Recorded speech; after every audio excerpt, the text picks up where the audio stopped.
읽었던 이 본문 가지고 성찬이 왜 중요합니까? 하는 제목으로 말씀을 전하겠습니다. 마틴 루터라든지 존 칼빈 같은 종교 개혁자들은 설교는 들려지는 하나님의 말씀이다. 그리고 성찬은 보여지는 하나님의 말씀이다. 그래서 들려지는 하나님의 말씀과 보여지는 하나님의 말씀, 이 두 축이 성도의 삶에 얼마나 중요한 것인지를 강조하려고 해가지고요. 얼마 전에 어떤 분이 저한테 그렇게 질문해요. 목사님, 어느 교회는 매일 성찬식, 매주 성찬식을 합디다. 매일 아니고 매주 성찬식을 합디다.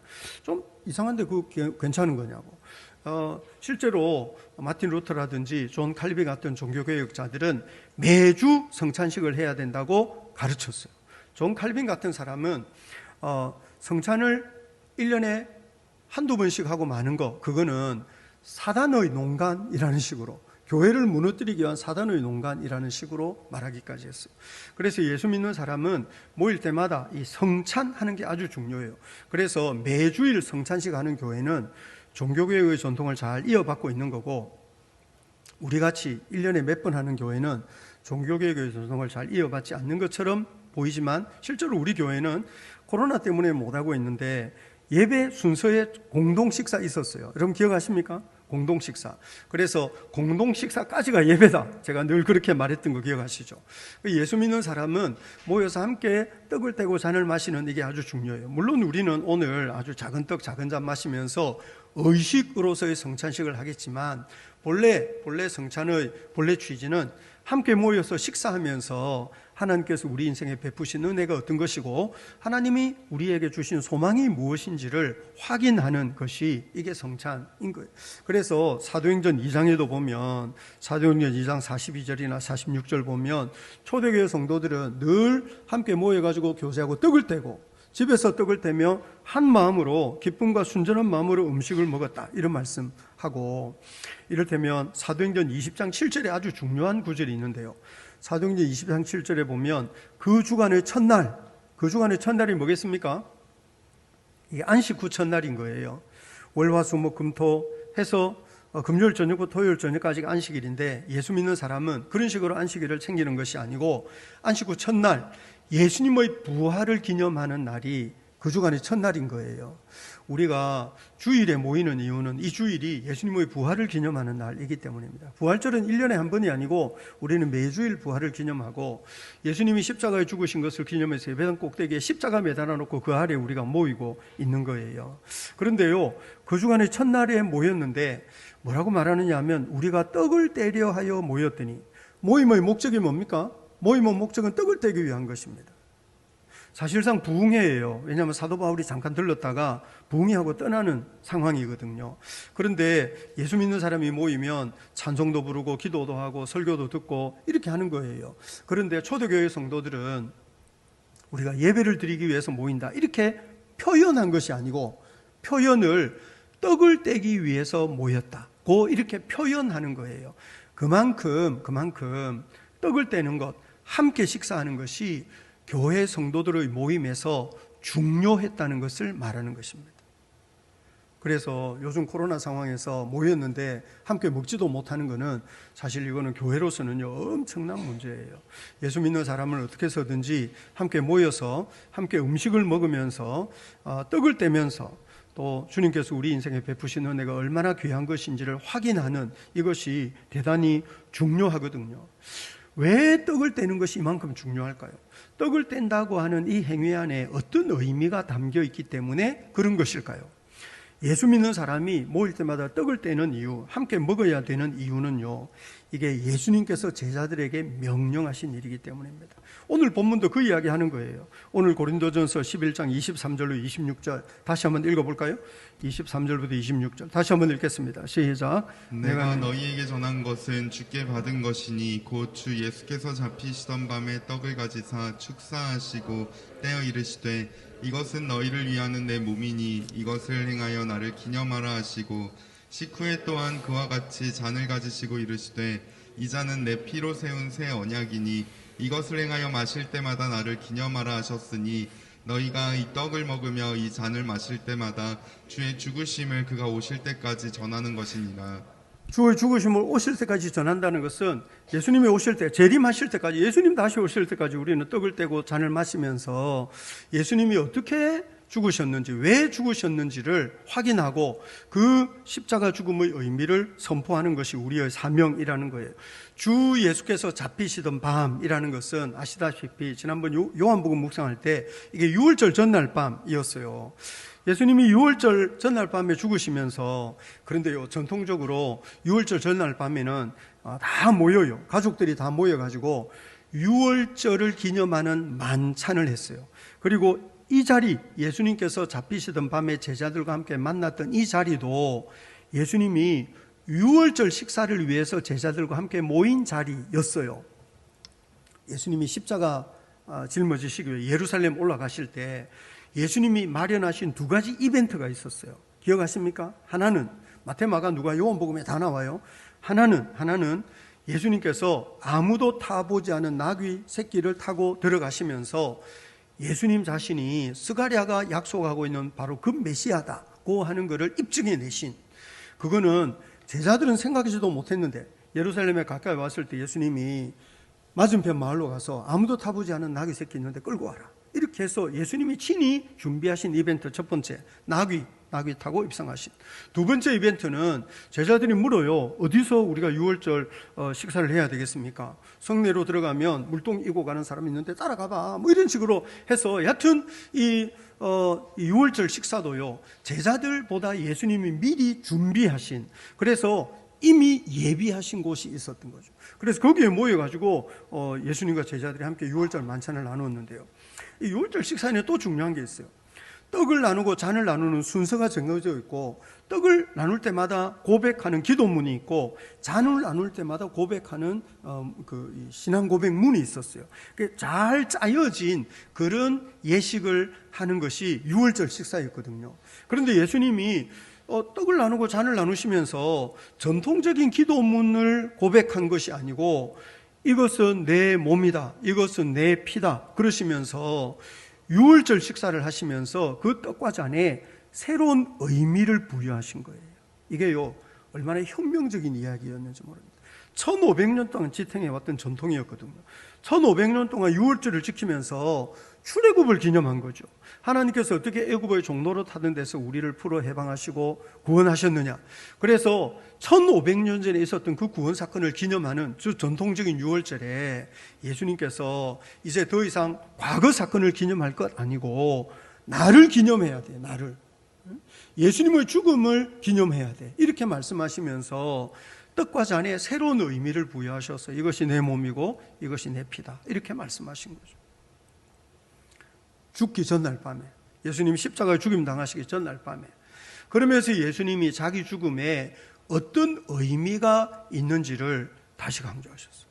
물론 예수님은 유월절 식사 이전에도 예루살렘에 올라가실 때, 당신이 예루살렘 올라가시면 대상 서기관 바리새인들에 넘겨받아 죽임 당하고, 그리고 3일에 살아나야 될 거다, 죽임 당하셨다가 3일 만에 살아날 거다, 제자들에게 예고를 많이 하셨지만, 사실 제자들은 예수님 따라다니면서 예수님 이용해서 한몫 잡으려는 생각은 했지만 예수님이 죽을 거라는 생각은 꿈에도 한 적이 없어요. 그러니까 예수님이 고난과 죽음에 대해서 말씀하실 때 너무 당황스러웠던 거죠. 그리고 그 말 듣기 싫어했어요. 들어도 외면. 그러면서 예수님의 죽음과 부활에 대해서 말씀하셨을 때 이 제자들은요, 그거를 마음에 담아두지 않았습니다. 그래서 정작 예수님이 십자가 짊어지셨을 때는 다 예수님 버리고 도망가는 거죠. 그리고 부활했다는 이야기를 들어도 그걸 어떻게 믿을 수 있느냐, 이런 식으로 반응했던 거예요. 그런데 예수님은 자기 죽음에 대해서, 부활에 대해서 말씀하실 때마다 자기 죽음이 어떤 의미가 있는 죽음인지에 대해서 말씀하셨어요. 이를테면 마가복음 10장 45절에서 인자가 온 것은 섬김을 받으리 함이 아니라 도리어 섬기려 하고 자기 목숨을 많은 사람의 대속물로 주기 위해서 왔다. 예수님은 자기가 많은 사람의 대속물, 우리 지난번에 레위기 묵상한 것처럼 죄를 대신 짊어지는 어떤 그 희생의 제물로 왔다고. 그리고 자기 목숨을 그런 대속물로 주기 위해서 내가 십자가를 향해서 나아가노라. 예수님 그렇게 계속 말씀하신 거예요. 그러면서 예수님이 죽음을 이기고 다시 부활하셔가지고요, 예수님이 자기 죽음에 부여하셨던 그 의미, 예수님이 설명하셨던 그 죽음의 의미가 진짜라는 사실을 입증해 보이신 거예요. 예수님의 부활은 십자가가 어떤 의미가 있는 죽음인지를 입증해내신 죽음이에요. 십자가가 어떤 의미가 있는 죽음? 십자가는 예수님이 자기 목숨을 대속물로 주기 위한 죽음이다 이렇게 말씀하셨거든요.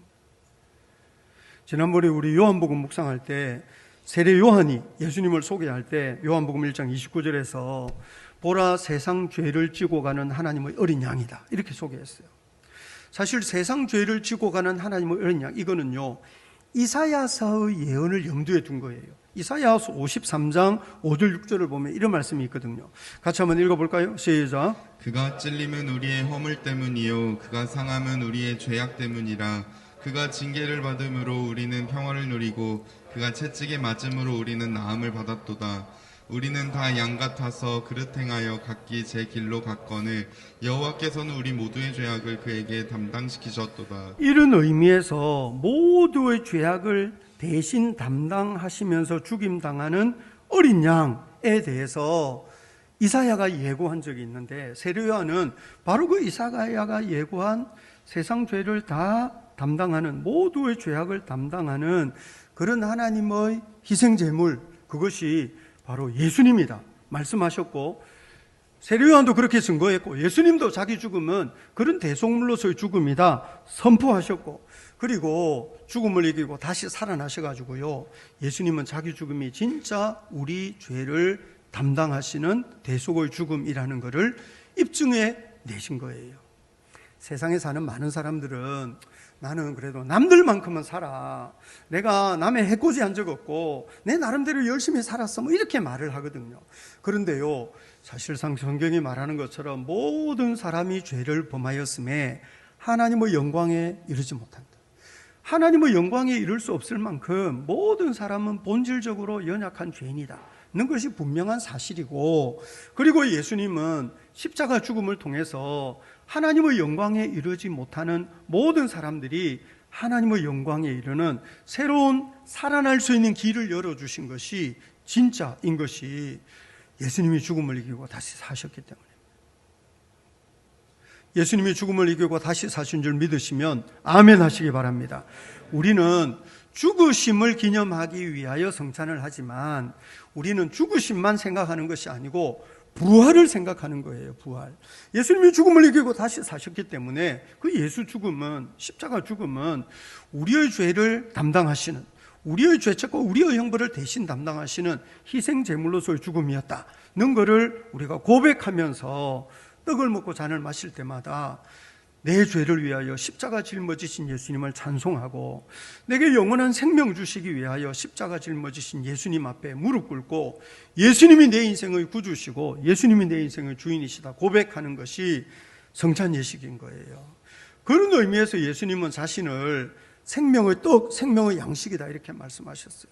신약 성경에 생명의 떡이라고 막, 우리 문화에서는 떡은 기호품이지 밥은 아니잖아요. 예수님이 그런데 생명의 떡이라고 하셨을 때 예수님은 자기가 우리에게 생명 주는 양식, 생명 주는 밥이다 이렇게 말씀하신 거죠. 사람이 먹지 않고 마시지 않으면 살 수가 없어요. 우리는 먹어야 살고 마셔야 살거든요. 그런 의미에서 예수님은 우리를 살게 하시는 생명의 떡이다 이렇게 말씀하시는 거예요. 요한복음 6장 47절에 이런 말씀이 있어요. 같이 한번 읽어볼까요? 시작. 진실로 진실로 너희에게 이르노니 믿는 자는 영생을 가졌나니 내가 곧 생명의 떡이니라. 예수님은 우리에게 생명 주시는 양식, 생명 주시는 밥이다. 예수님 자신을 그렇게 말씀하신 거예요. 그러면서 요한복음 6장 53절부터 55절을 보시면 같이 한번 읽어볼까요? 시작. 예수께서 이르시되 내가 진실로 진실로 너희에게 이르노니 인자의 살을 먹지 아니하고 인자의 피를 마시지 아니하며 너희 속에 생명이 없느니라. 내 살을 먹고 내 피를 마시는 자는 영생을 가졌고 마지막 날에 내가 그를 다시 살리리니 내 살은 참된 양식이요 내 피는 참된 음료로다. 예수님의 살을 먹고 예수님의 피를 마신다는 것은 진짜 살과 진짜 피를 먹고 마신다는 건 아니에요. 왜냐하면 54절이 말하듯이 내 살을 먹고 내 피를 마시는 자는 영생을 가졌고 라고 할 때, 요한복음 6장 47절에는 너희에게 진실로 진실로 너희에게 이르노니 믿는 자는 영생을 가졌나니. 그러니까 예수님의 살을 먹고 예수님의 피를 마신다는 것은요, 예수님의 죽음에 담겨진 의미를 믿는 거예요. 예수님이 자기 죽음을 대속물로서의 죽음이다 이렇게 말씀하셨을 때 그거를 믿고 아멘 하는 것이 예수를 믿는 것이고, 그것이 예수님의 살을 먹고 예수님의 피를 마시는 거죠. 여러분, 우리가 십자가에서 죽임당한 예수님이 우리를 구원하시기 위하여 이 땅에 오신 하나님의 아들이고, 십자가에 죽임당한 예수님이 우리를 위하여 자기 생명을 대속의 제물로 내어주신 하나님의 아들이고, 십자가에서 자신을 대속의 제물, 희생의 제물로 내어주신 그 예수님 덕분에 우리가 죄 용서받고, 그 예수님 때문에 우리가 생명을 얻고, 그 예수님 덕분에 우리가 하나님의 자녀가 되는 줄 믿으시기를 바랍니다. 그런 의미에서 예수님께서요, 우리를 친구라 부르시는 거예요. 예수님이 우리 친구가 되어주시고 예수님이 우리를 보호해 주신다는 거죠. 여러분, 함께 먹고 마신다는 것은요, 고대 근동의 문화 속에서는 이게 친구가 되는 거예요. 아무하고나 먹고 마시지 않았어요. 그래서 예수님이 세리나 죄인들, 그 시대에 보잘것없는 사람들하고 함께 먹고 마셨을 때 바리새인들이 예수님을 비난하고 조롱했어요. 너는 어떻게 저런 인간이랑 같이 밥 먹을 수 있냐? 저 죄인인 줄 모르느냐? 저 더러운 인생인 줄 모르느냐? 어떻게 저런 사람들과 같이 밥 먹을 수 있느냐? 근데 예수님은요, 그런 죄인들, 세리들, 그 시대에 더러운 사람들, 그 시대에 낙인 찍혀 있는 그 루저들, 이런 사람들하고 식사하시면서 하나님은 세상의 보잘것없는 사람이어도 품어주시는 분이다는 것을 보여주려고 하셨어요. 타락한 세상일수록 사람을 갈라치게 합니다. 타락한 세상일수록 사람의 가치를 가늠해가지고 대접해 줄 만한 사람과 무시해도 될 만한 사람을 나눕니다. 세상을 살면서 절대로 사람을 그렇게 구분해서 가치 평가하는 이런 거 배우지 마시게요. 예수 믿는 사람은 잘난 사람, 부자들, 뭐 이렇게 훌륭한 사람, 품이 있는 사람, 그런 사람들 잘 구분해가지고 그런 사람들하고만 친해지려고 하고, 그냥 가진 것도 없고 뭐 배운 것도 없고 그냥 세상에서 하찮은 일을 하면서 살아가는 그런 사람이라고 해서 함부로 대하는, 여러분, 그것처럼 병든 신앙이 없어요.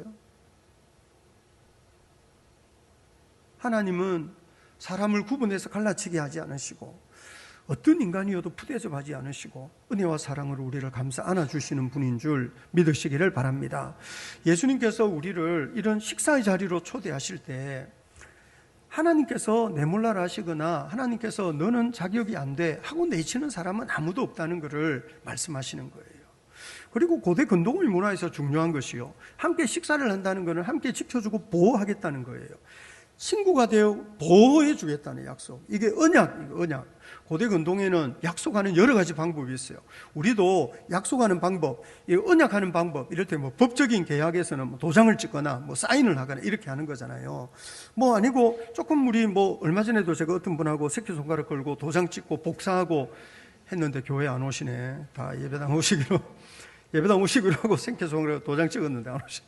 그런데 사실 이게 새끼손가락 걸고 도장 찍고 복사하고 그 다음에 또 뭐 있었는데 뭐 여하튼 이렇게 하는데요, 성경에 고대 근동의 문화에서 이를테면 짐승을 잡아 피를 뿌리는 거는요, 목숨으로 지키겠다고 약속하는 거예요. 짐승을 잡아 피를 뿌리면 이거는 이게 내가 만약에 이 약속을 어기면 내가 이 짐승 같은 꼴이 될 거야, 뭐 이런 약속. 그래서 생명 걸고 지키겠다고 약속하는 거거든요. 출애굽기에 보면 출애굽기 24장에 19장부터 10계명 받고 난 뒤에, 10계명 받고 하나님 앞에 서약하고 약속 잘 지키겠다 다짐한 뒤에 이스라엘 백성들이 정말 짐승을 잡아서 피를 뿌리면서 서약해요. 그 중에 또 한 가지가 나오는 것이 이스라엘 장로 70명이 하나님 앞에 올라가 가지고 11절에 보면 하나님을 보고 먹고 마셨다고 그래요. 이게 아주 중요한 언약하는 방식, 약속하는 방식. 이게요, 지켜주겠다는 약속이에요. 친구로 삼아서 끝까지 보호하겠다. 물론 이스라엘 백성들은 이 약속을 잘 안 지켰죠. 그렇지만 하나님은 끝까지 지키세요. 우리가 떡을 먹고 잔을 마실 때 하나님이 우리를 친구로 받아주시고 떡을 먹고 잔을 마시는 사람을 영원에 이르도록 지켜주실 분이 우리 하나님 아버지신 줄 믿으시기를 바랍니다. 그래서 주님이 우리를 떡을 먹고 잔을 마시는 자리로 부르실 때, 함께 식사하는 자리로 부르실 때 하나님은 영원토록 지켜주시겠노라 언약하시는 거라고 할 수 있어요.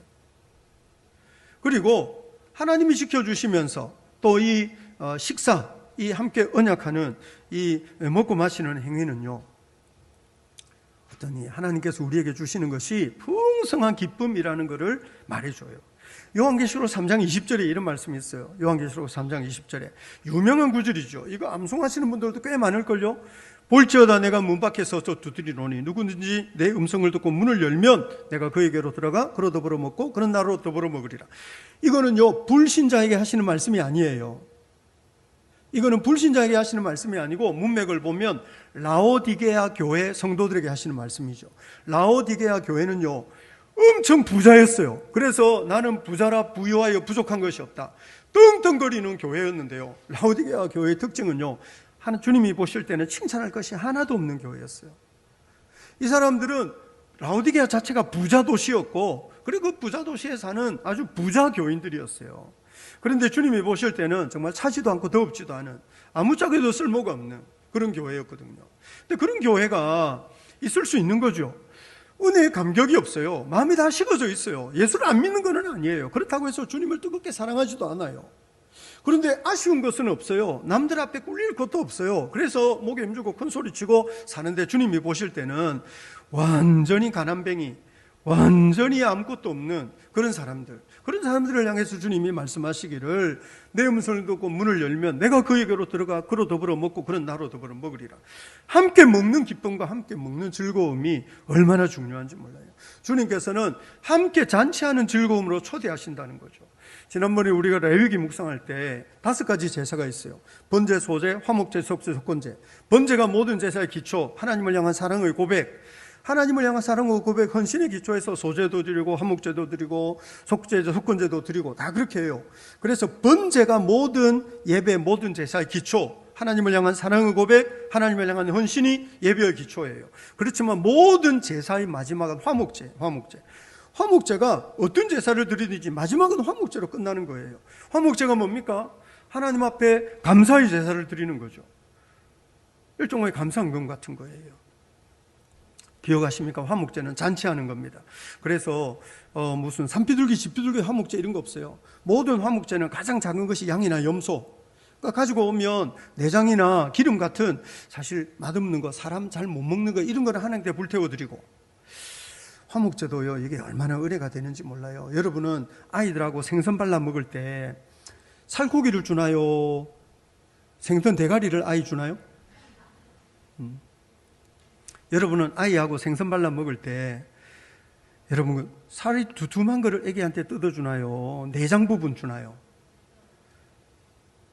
물론 고약한 부모는 자기가 살코기 먹고 근데 그런 부모 없어요. 저는 생선 대가리 싫어해요. 어두육미 저는 믿지 않아요. 그거 옛날 어른들이 괜히 한 말인가 해요. 내장 무슨 갈치라든지 고등어라 이 생선 먹으면 내장 있는 부분 저는 맛없더라고요. 그거 뭐 내장 냄새도 나고 씁쓸한 거 저 싫어하고 장가시 싫어하고. 그런데 애기들하고 생선 먹을 때는 항상 뭐 살코기 뜯어주지 그 부분은 안 주고. 저는 그거 싫어하는데 어느 날 보니까 제가 그거 먹고 있더라니까요. 화목제를 드리는데 하나님께 드리는 거는 내장과 기름이에요. 맛없는 거, 사람이 먹을 수 없는 거. 아까 쓴 뒷단에는 제사장, 나머지는 다 제사 드리는 사람이 먹어요. 좋은 거는 사람이 먹는 거예요. 그러면서 혼자 먹는 게 아니고 감사함으로 드리는 제물은 당일, 서원함으로 드리는 제물은 이틀까지 다 나누어 먹는 거죠. 성막, 성전은요 무한리필 고기 뷔페와 같아요. 우리 동네 무한리필 고깃집에 가면 고기 질이 낮다고 안 좋다 그러대요. 무한리필 고깃집에 가면 고기 질이 안 좋은 거래요. 그런데 하나님 앞에는 제일 좋은 고 골라서 드려야 되잖아요. 그래서 성막에 가면, 성전에 가면 화목제를 드리는 사람이 많아가지고요, 이 사람은 당일에 그 고기를 다 먹어 없애야 되는 거예요. 이튿날까지 먹이를 다 먹어 없애야 돼요. 그러니까 어떻게 공급과 수요의 법칙에 따르면 공급이 더 많은 셈이죠. 그러니 사람들 불러다가 막 잔치하는 거예요. 그래서 예배는 기쁨이고, 예배는 잔치고, 예배는 즐거움이고, 함께 고기 먹고 춤추며 노래하는 것이 예배. 그래서 주님 앞에 나오면 큰 기쁨이 있다는 것을 보여주는 거예요. 예배당에 오면 기쁨이 있어야 하는 줄 믿으시기 바랍니다. 물론 설교 듣는 기쁨도 있지만 밥 먹는 기쁨에 비길 수 있죠. 근데 예수 믿는 사람이 여하튼 설교 듣고 기도하고 뭐 은혜 누리는 이런 기쁨도 있는데 예배당에 모이면 함께 먹고 잔치하는 이런 즐거움. 그래서 어떻게 보면 하나님은 우리가 너무 영적인 사람이 되기보다는 우리가 영적인 삶을 산다고 할 때 함께 먹고 마시는 이 기쁨과 이 잔치가 얼마나 중요한 것인지를 우리에게 가르쳐 주셔서 하나님께서 우리를 그런 풍성한 사귐 가운데로, 그런 잔치 가운데로 우리를 초대하시는 거예요. 그리고 또 한 가지 중요한 거는 우리가 아무리 여기서 좋은 걸 먹고 마신들 천국에서 누릴 잔치에 어떻게 비교할 수 있겠어요? 주님께서 우리를 함께 먹고 마시는 식사 자리, 떡을 떼는 자리로 초대하실 때 주님께서 우리에게 가르쳐 주고 싶은 것은 여기에서도 이런 기쁨이 있는데 천국에서 누릴 기쁨, 천국에서 누릴 잔치는 더 놀랍고 풍성한 거야 하는 것을 주님이 우리에게 가르쳐 주려고 하시는 거예요. 그래서 성찬에 참여할 때 우리는 천국의 잔치에 대한 소망을 품게 되는 거죠. 예수님께서 마가복음 14장 22절부터 보시면 24절까지 이런 말씀하신 적이 있는데요. 그들이 먹을 때 떡을 가지시고 축사하시며 떼어 제자들에게 주시며 이르시되 받으라, 이것은 내 몸이다. 잔을 가지사 감사기도 하시고 그들에게 주시니 다 이를 마시며 이르시되 이것은 많은 사람을 위하여 흘리는 피 곧 나의 언약의 피다. 이렇게 말씀하시고 중요한 것은 25절에서 25절 같이 한번 읽어볼까요? 25절 시작. 진실로 너희에게 이르노니 내가 포도나무에서 난 것을 하나님 나라에서 새 것으로 마시는 날까지 다시 마시지 아니하리라 하시니라. 하나님 나라에 가면 새로운 포도주가 있을 거다, 새로운 잔치가 있을 거다, 주님이 그렇게 말씀하시는 거예요. 그러면서 우리가 이 땅에서 떡을 떼어 먹으면서 잔치하고 예배당에서 함께 공동 식사하고 뭐 이렇게 하는 거는 장차 누릴 천국을 미리 맛보는 거죠. 장차 누릴 천국의 즐거움. 그래서 이사야서 25장 6절에 보시면 만군의 여호와께서 이 산에서 만민을 위하여 기름진 것과 오래 저장하였던 포도주로 이 잔치를 베푸시는 거죠. 연회를 베푸시는데 곧 골수가 가득한 기름진 것과 오래 저장하였던 맑은 포도주를 하실 것입니다. 포도주 잘 안 먹어봤어요. 잘 모르는데 오래 저장한 포도주가 맛있대요. 우리 성찬식 하는데요, 이게요 포도즙이 아니고 우리 권사님들이 오래전에 담아놓은 포도주거든요. 맛있어요. 2잔 먹기는 조금 곤란하실 텐데 하여튼 맛있어요. 오래 저장했던 게 맛있다 그러더라고요. 또 재미있는 표현이요, 골수가 가득한 기름진 것. 제가 얼마 전에 장로님이 어느 선교사님 오셨다고 식사 대접한다고 해가지고요 고깃집을 갔는데요, 그 집에서 최고로 비싼 거 먹었는데요 입에서 살살 녹습니다. 이게 마블링이 많으면 고기가 맛있다면서요. 근데 마블링 많은 고기 너무 좋아하지 마세요. 왜냐하면 마블링은 그냥 생기는 게 아니고요 사료를 먹어 키워야 세워야 해요. 그냥 들판에서 기른 소는 마블링이 그렇게 안 생겨요. 그래서 마블링 너무 좋아하면요 이게 환경 위기를 끌고 와요. 지금 뭐 세계 곡물 식량 위기가 몰려온다 그러는데요, 전 세계가요 한 우리 75억인데 전 세계에서 한 200억 명이 먹을 식량이 생산이 돼요. 근데 그 중에 대부분은요 짐승 사료예요. 짐승 사료. 그래가지고 우리가 고기를 많이 먹으면 많이 먹을수록 사실 생태계가 무너지는 거예요. 그래서 고기 조금 먹는 연습 예수 믿는 사람이 해야 될 필요가 있는데, 근데 맛있는 고기는 어쩔 수 없어요. 근데 맥락이 이게 아니에요. 지금 제가 말씀드리려는 게 이게 아니고 3,000년 전 예를 들면 이사야서를 기록할 때는 골수가 가득한 기름진 것 구하기가 어려웠어요. 왜냐하면 그 시대에는 소를 다 그냥 놓아서 길렀거든요. 풀 먹고 자라는 소는 골수가 가득한 기름진 것이 많이 생길 수가 없어요. 이거는 특별한 고기인 거예요. 그러니까 특별한 고기.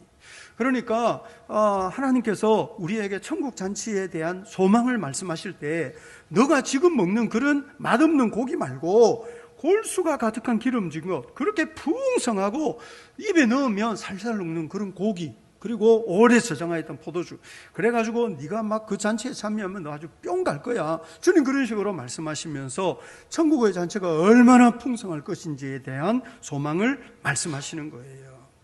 오늘 우리는 성찬식 하면서 조그만한 빵 먹고 조그만한 잔 마시겠지만 이 떡과 이 잔을 마시는 사람을 주님께서 보호하셔가지고 능력으로 보호하셔서 영원한 천국 잔치에 참여하게 하실 줄 믿으시기를 바랍니다. 이 떡과 잔을 먹고 마시면서 주님 나도 영원한 천국의 잔치에 참여하도록 하나님이 은혜로 인치시고 보살피시며 인도하여 주실 줄 믿습니다. 이렇게 고백하는 거죠. 성찬에 담겨있는 또 한 가지 중요한 의미는요, 이 성찬은요 우리를 하나 되게 하는 거예요. 고린도전서 10장 16절과 17절에 이런 말씀이 있어요. 같이 한번 읽어볼까요? 시작. 우리가 축복하는 바 축복의 자는 그리스도의 피에 참여함이 아니며 우리가 떼는 떡은 그리스도의 몸에 참여함이 아니냐. 떡이 하나요 많은 우리가 한 몸이니 이는 우리가 다 한 참여함이라. 우리가 한 떡에 참여하기 때문에 우리는 한 몸이다, 이렇게 말하는 거예요.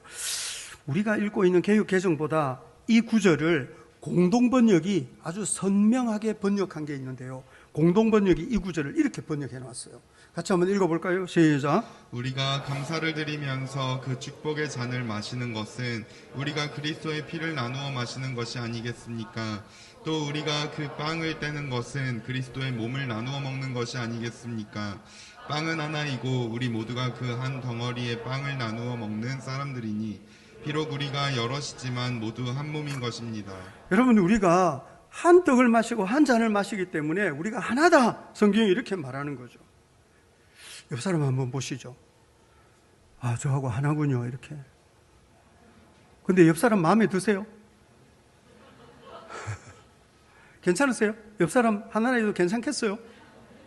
제가 언제 어떤 분 전도한다고 이야기했는데요, 전도 시큰하고 교회 오라 그랬더니 그분이 결론은 안 오겠다는 거예요. 왜 교회를 안 오려고 그러냐 그랬더니 예수 믿으면 천국 가는 거 아니냐. 근데 자기 시어머니도 천국 갈 거라고 생각하는 거예요. 자기 시어머니도 교회 다닌대요. 자기 시어머니 가는 천국 같으면 나는 못 가겠다, 이렇게 말하더라고요. 제가 얼마나 놀랐는지 몰라요. 물론 여러분은 다 그런 시어머니 되고 싶진 않겠죠. 그분도 그래요. 그분도 뭐 그런 시어머니 되고 싶었겠어요. 근데 그 인간이 가는 천국 같으면 나는 안 가고 싶다, 뭐 이렇게 말하는 거죠. 이건 조금 당황스러웠어요. 그런데 제가 오늘 이 본문 가지고 이제 설교하려고 준비를 하면서도 보니까 우리가 한 몸이다, 하나다, 이렇게 고백하는 거는 사실 쉬운 일이에요.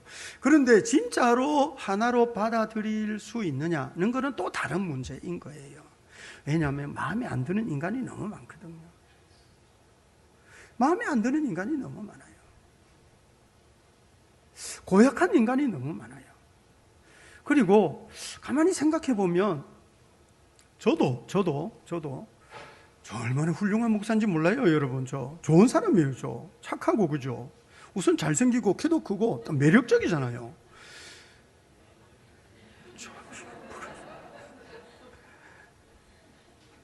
우선 마음이 따뜻해요. 제가 눈물이 많은 남자예요.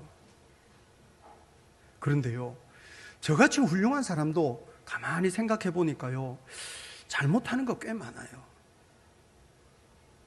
저는 잘하려고 했는데 오히려 오해를 사게 되는 경우도 있더라고요.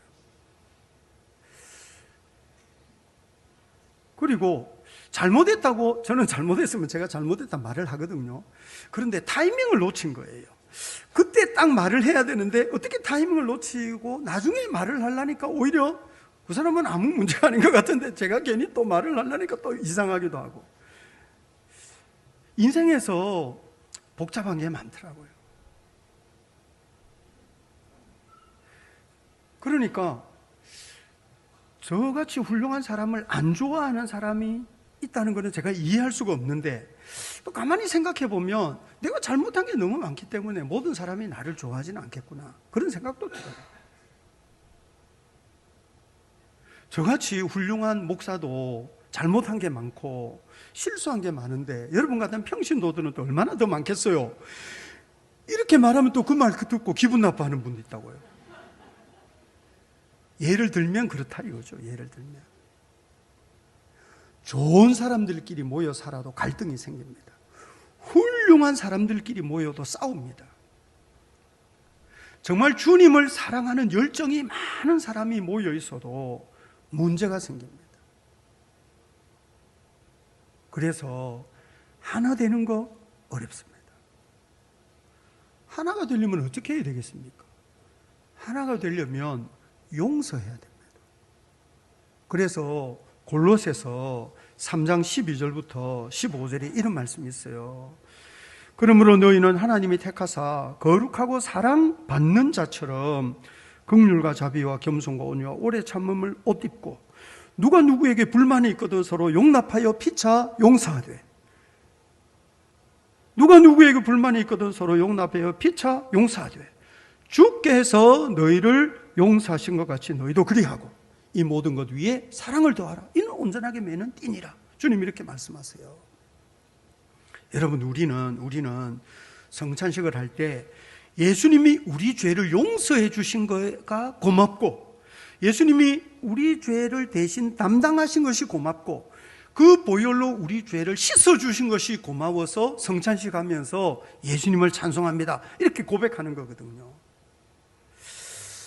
그런데 성찬식에 참여하면서 만약에 우리가 나한테 좀 섭섭하게 하고 나를 속상하게 하고 나를 좀 억울하게 만든 사람을 용서할 수 있다면 진짜 우리는 십자가의 은혜에 참여할 수 있게 될 겁니다. 예수님이 십자가에서 내 죄를 씻어주신 것은 고맙고, 십자가에서 나를 향한 사랑을 나타내 보여주신 것은 너무 감동이에요. 그래서 정말 주님께서 우리를 택하셔서 거룩하고 사랑받는 자로 여겨주신 것은 정말 고마운 거죠. 주께서 우리를 용서해 주신 것은 너무 감사해서 아멘해요. 그런데 내 마음 아프게 한 사람을 용서하는 것은 또 다른 문제인 거죠. 그래서 1만 달란트 탕감받은 사람이 100데나리온 빚진 사람 용서하기 어려운 겁니다. 1만 달란트 탕감, 그거는요 가늠이 안 돼요. 가늠. 여러분 1조 이러면 그게 얼마나 되는지 가늠이 되세요? 1경 이러면 가늠이 되세요? 이게 1만 달란트라는 거는요 가늠이 안 되는 거예요. 100데나리온은 이를테면 한 100만 원쯤 돼요. 100만 원. 100만 원은 딱 가늠이 되죠. 이게 예수님께서 우리 죄를 씻어주신 것은 그게 너무 큰 은혜여가지고 가늠이 안 되는데, 저 사람이 나를 섭섭하게 하고 저 사람이 나를 기분 나쁘게 한 것은 가늠이 딱 되는 거예요. 속이 빡 상한 거죠. 주님이 나를 용서해 주신 것은 고마운데 내가 다른 사람 용서하는 것은 쉬운 일이 아닙니다. 그렇지만 내가 불만이 있는 사람을 용납하고 용서할 때 우리는 십자가의 은혜에 참여하게 되는 거죠. 예수님의 십자가를 더불어 함께 짊어지게 되는 것이고, 그러면서 예수님의 용서가 얼마나 아름다운 것인지가 우리 안에 되살아날 수 있다. 되살아나는 거예요. 그래서 사실상 우리는 나를 위하여 몸을 찢으시고 피 흘려 죽으신 예수님을 기억하면서 떡과 잔을 먹고 마실 때 예수님 내 죄를 용서하시고 내게 영원한 잔치에 참여할 수 있는 이런 소망 주셔서 정말 고맙습니다. 나같이 보잘것없는 인생을 친구로 받아주시고 나같이 소망 없는 인생을 영원토록 보호해 주시겠다 약속하시니 정말 감사합니다. 이런 고백하면서 여러분, 우리도 내 마음에 안 드는 인간, 상종하기 싫은 인간 용납할 수 있는 마음도 주시고, 나를 속상하게 한 그 인간 용서할 수 있는 은혜도 주시고, 그러면서 내가 그 연약한 인생의 친구가 되어주고, 그리고 그 연약한 인생을 끝까지 보호해주는 자리에 서게 해주세요. 이렇게 기도하는 것이 얼마나 중요한 일인지 모릅니다. 그래서 우리 떡과 잔을 먹고 마시면서 그 십자가의 은혜에 참여하고, 떡과 잔을 먹고 마시면서 예수님과 연합하고, 떡과 잔을 먹고 마시면서 영원히 있다는 삶을 사는 거예요. 오늘 떡과 잔을 먹고 마시면서 이 은혜에 참여하는 저와 여러분 될 수 있기를 우리 주님 이름으로 축복합니다. 아멘, 아멘.